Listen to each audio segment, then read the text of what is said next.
بغیر کسی ڈیلے کے میں پہلے تو یہ جاننا چاہوں گی کہ کیا امید کی جا رہی تھی کہ صدر پاکستان دستخط نہیں کریں گے؟ پہلے تو خبریں یہ تھی کہ مولانا صاحب کی درخواست پر انہوں نے ہولڈ کیا ہے فیصلہ. دیکھیں ثنا، وہ ہے نا متاع لوح قلم چھن گئی تو کیا ہے، کیا غم ہے کہ خون دل میں ڈبوئی ہیں انگلیاں میں نے. بے شک. تو یہ جو اس وقت جو بات کہہ رہے ہیں کہ مجھے تو جس طرح تیزی سے اس قانون کو پاس کیا گیا ہے، سینٹ میں سیکنڈوں میں پاس کر دیا گیا، قومی اسمبلی میں، اور بغیر کسی مشاورت کے، اس کے باوجود کہ عطا تاڑر صاحب نے یہ یقین دلایا تھا کہ وہ ڈرافٹ شیئر کریں گے پیش کرنے سے پہلے، یہ سب چیزیں. اور جب سینٹ کی کمیٹی میں بات ہوئی اس وقت بھی وہاں رویہ جو تھا وہ یہی تھا کہ جی بس آج تو کر دیں، تو آپ اپنے کوئی رائے دینی ہے تو آپ تحریری طور پہ لے کر آئیں. تو مشاورت تو کوئی بھی نہیں کی انہوں نے. اچھا، بس یہی ہوتا ہے نا کہ آپ کوریڈور میں مل لیے تو انہوں نے کہا بھائی خیریت ہے، سب ٹھیک ٹھاک ہے، اور بتائیں، تو یہ ہم لے کر آ رہی ہیں. بالکل. اچھا، لیکن پھر معذرت آپ کی بات کاٹ رہی ہوں، تو پھر سر مجھے یہ بتائیں کہ پچھلے چند ماہ سے تو بار بار بات ہو رہی تھی نا کہ پیکا آرڈیننس آنے والا ہے، مطلب ماحول تو انہوں نے بنا دیا تھا، خاص طور پر جب پنجاب میں قانون سازی ہوئی تھی. تو اس دوران کیا جو مختلف یہ ہماری ادارے تھے صحافیوں کے، ان کی طرف سے رجوع کرنے کی کوشش نہیں کی گئی تھی؟ میں یہ جاننا چاہ رہی ہوں. جی، رجوع کرنے کی کوشش کی گئی. ان سے یہ کہا گیا کہ آپ جو چیزیں لے کر آ رہے ہیں اس کا ڈرافٹ شیئر کریں. اس میں کیونکہ ڈیفیمیشن لا جس طرح لائے تھے وہ انتہائی ایک اور کالا قانون کے انداز میں لے کر آئے ہیں. اس ڈیفیمیشن لا کو، ہر چیز کو کرمنلائز کرنے جا رہے ہیں یہ. اور بدقسمتی سے مسلم لیگ نون کا تو 90 سے یہ ٹریک ریکارڈ رہا ہے، وہ ان کا ہر دور اینٹی میڈیا لاس پر مبنی رہا ہے ان کا. تو یہ جو آج انہوں نے کیا ہے یہ اس سے مختلف نہیں ہے. جو افسوسناک پہلو ہے وہ پیپلز پارٹی کا رویہ ہے. صدر زرداری پاکستان کے صدر ہی نہیں، وہ پاکستان پیپلز پارٹی پارلیمنٹیرین کے بھی صدر ہیں. ان کے دستخط کا مطلب یہ ہے کہ پاکستان پیپلز پارٹی نے بھی اپنی مہر لگا دی ہے اس قانون پہ. تو اب پاکستان پیپلز پارٹی بھی اسی صف میں آ کے کھڑی ہو گئی ہے جس صف میں اینٹی میڈیا جو پولیٹیکل پارٹیز ہیں، اور جس کی بات کہہ رہے ہیں کہ یہ جی ہم تو اتنے عرصے سے کر رہے تھے. تو پریس اینڈ پبلیکیشن آرڈیننس کے زمانے سے یہ چیزیں چلی آ رہی ہیں. اور یہ جو 2000 پیکا کی بات کی ہے، 2016 کی بات کی ہے، اس وقت سے ہم اس کو ریزسٹ کر رہے ہیں. پھر جو پی ٹی آئی کی گورنمنٹ آئی تھی اس میں فواد چودھری صاحب جو ہے وہ اور بھی مزید اس قانون کو سخت کرنے کے لیے آرڈیننس لے کر آئے تھے.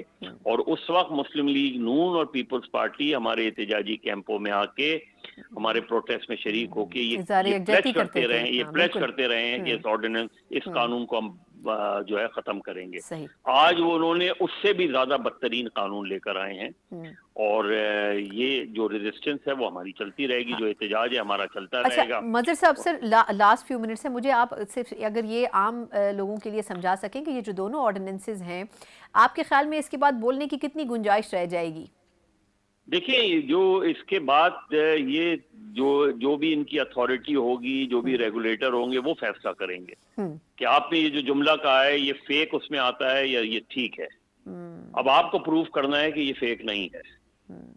یعنی یہ جو ہے یہ سارا برڈن اب آپ کے اوپر، جس طرح اور قوانین جیسے نیب کا قانون ہے، نیب کے قانون میں یہی تھا نا کہ جی آپ کو پروف کرنا ہے کہ آپ کرپٹ نہیں ہیں. بالکل. لہذا اب آپ کو پروف کرنا ہوگا کہ آپ نے جو بات کی ہے وہ فیک نہیں ہے. بالکل ٹھیک. وہ نہیں پروف کریں گے. اور اس کے بعد آپ کو جو سزا ہوگی اس سزا کی اپیل آپ ہائی کورٹ میں نہیں کر سکیں گے. آپ کو براہ راست یا تو ان کا جو انہی کے اپوائنٹڈ اسپیشل ایپلیٹ ٹرائبونل میں کریں گے اور پھر سپریم کورٹ میں کریں گے. اب سپریم کورٹ میں ہر آدمی تو افورڈ نہیں کر سکتا، لہذا جو افورڈ نہیں کر سکتا اسے مزید سزا بھگتنی پڑے گی. لہذا انہوں نے پاکستان میں میڈیا کو کرمنلائز کر دیا ہے. یہ جو ہم نے بہت سے آمروں کا مقابلہ کیا ہے، آمرانہ حکومتوں کا، تو ہم سویلین آمروں کا بھی مقابلہ کر لیں گے. ہم نے باسی میں بھی سویلین آمروں کا مقابلہ کیا ہے. تو ہمارے لیے یہ پابندیاں جو ہے یہ ہماری آزادی کا راستہ نہیں روک سکتی. ہاں، ہمیں سزا دے سکتی ہیں، ہمیں جیل ڈال سکتی ہیں، ہم پہ جو فائن امپوز کر سکتی ہیں، لیکن ہمیں اپنی اظہار رائے کی آزادی کو، ہم اس کو اپنی آزادی اظہار کی رائے کو سلب کرنے کی اجازت نہیں دیں گے. اور اس کے خلاف لڑیں گے. باقی وہ زیادہ طاقتور ہیں، ان کے پاس اختیار بھی ہے, ان کے پاس طاقت بھی ہے, ہم۔ صاحب اختیار ہو, آگ لگا دیا کرو. صحیح. اچھا سر, وقت ختم ہو چکا ہے لیکن مجھے کوئکلی یہ فرمائے گا کہ کچھ لوگوں کی یہ بھی رائے ہے کہ ڈیجیٹل میڈیا اصل ٹارگٹ تھا, لیکن اس کے بیچ میں رگڑے میں سمجھ لیں کہ جو الیکٹرانک میڈیا ہے وہ بھی آ گیا. کیا یہ مفروضہ درست ہے یا بیسیکلی دونوں کو ٹارگٹ کیا گیا ہے؟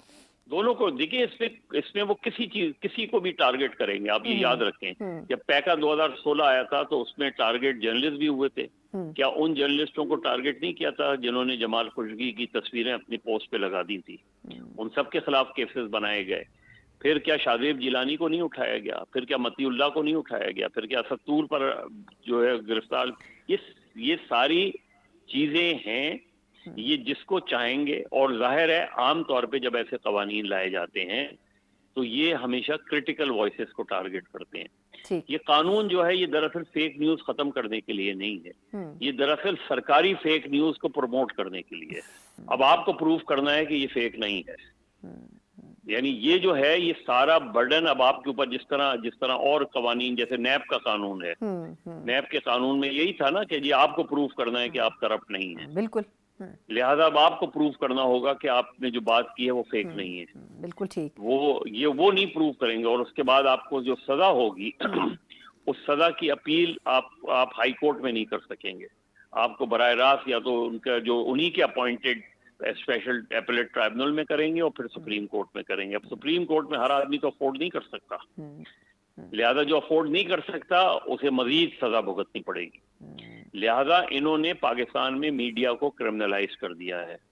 یہ جو ہم نے بہت سے آمروں کا مقابلہ کیا ہے, آمرانہ حکومتوں کا, تو ہم سویلین آمروں کا بھی مقابلہ کر لیں گے. ہم نے باسی میں بھی سویلین آمروں کا مقابلہ کیا ہے.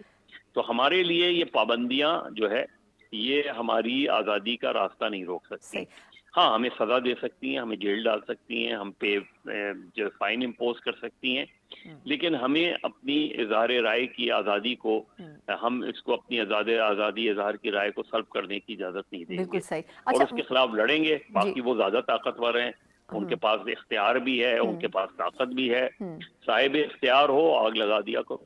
صحیح. اچھا سر, وقت ختم ہو چکا ہے لیکن مجھے کوئکلی یہ فرمائے گا کہ کچھ لوگوں کی یہ بھی رائے ہے کہ ڈیجیٹل میڈیا اصل ٹارگٹ تھا, لیکن اس کے بیچ میں رگڑے میں سمجھ لیں کہ جو الیکٹرانک میڈیا ہے وہ بھی آ گیا. کیا یہ مفروضہ درست ہے یا بیسیکلی دونوں کو ٹارگٹ کیا گیا ہے؟ دونوں کو دیکھیں, اس میں وہ کسی کو بھی ٹارگٹ کریں گے. آپ یہ یاد رکھیں, جب پیکا 2016 آیا تھا تو اس میں ٹارگٹ جرنلسٹ بھی ہوئے تھے. کیا ان جرنلسٹوں کو ٹارگٹ نہیں کیا تھا جنہوں نے جمال خشوگی کی تصویریں اپنی پوسٹ پہ لگا دی تھی؟ ان سب کے خلاف کیسز بنائے گئے. پھر کیا شادیب جیلانی کو نہیں اٹھایا گیا؟ پھر کیا متی اللہ کو نہیں اٹھایا گیا؟ پھر کیا ستور پر جو ہے گرفتار؟ یہ ساری چیزیں ہیں, یہ جس کو چاہیں گے. اور ظاہر ہے عام طور پہ جب ایسے قوانین لائے جاتے ہیں تو یہ ہمیشہ کرٹیکل وائسز کو ٹارگٹ کرتے ہیں. یہ قانون جو ہے یہ دراصل فیک نیوز ختم کرنے کے لیے نہیں ہے, یہ دراصل سرکاری فیک نیوز کو پروموٹ کرنے کے لیے ہے. صحیح, بہت بہت شکریہ.